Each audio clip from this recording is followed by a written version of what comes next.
for Utah's most accurate forecast with Alana Brophy. Weather Rate certified 10 years in a row. Hope you're having a great Thursday. We start with that live look from Cherry Peak. Love to look down into the valley where we've seen some haze building, but really you still see fairly clear conditions, which is good news because we've got some clean air out there this afternoon. Winter warmth holding steady, those above average temperatures as we've hit 50 in Salt Lake at this hour. Hazy skies in some locations. We're going to look at your drought update. It's Thursday, and when can we expect some changes to this weather pattern? It seems like we're stuck in this above average hazy days, as we'd like to call it. Okay, so we know downtown Salt Lake City dealing with an increase of clouds right now, and that's the haze I'm talking about. You notice it there on our doTERRA camera. Air quality in Salt Lake, though, is green at this hour. It's Cache Valley that's dealing with moderate air quality. So we have seen some improvement. That weak wave that came through helped us out. And again, we have another weak one as we head into tomorrow. Now, we could see moderate air popping up along the Wasatch Front and in the northwest corner of the state. Eastern Utah will stay clean, which is something they've been used to. It's really been our northern Wasatch Front valleys that have been dealing with this prolonged period of inversion. 50 in Salt Lake. Whew!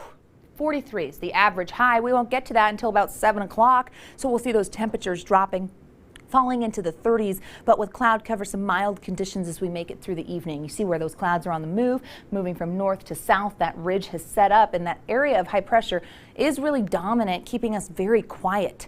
All right.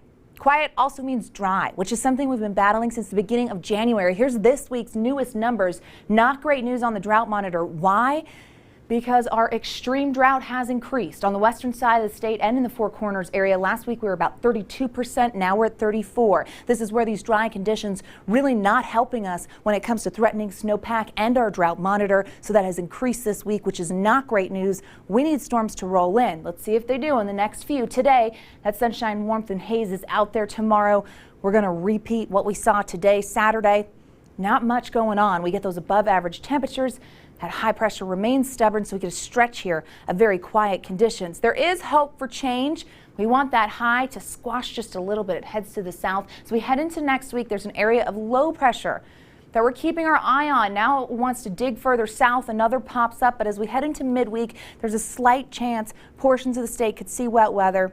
We know that that could change several times before we actually make it there, but there's potential. Our fingers are definitely crossed. 40s and 50s again for tomorrow in Salt Lake, 56 in Moab, upper 60s in St. George, running 10 degrees above the average there. Yeah, getting real close to 70. Could actually get there on Saturday. And as you look at those clouds increasing by the middle of the week, slight chance of some wet weather Wednesday and Thursday down south. Here's the Wasatch Front. Hazy conditions hold steady through the weekend, and then we get that chance. Now it looks like Wednesday, Thursday potential, and temperatures will be dropping back into the 40s, but Monday extremely above average. We don't know if we love that February warmth, but it's here. To stay on top of the weather, just download the ABC4 Weather app. Easy to do.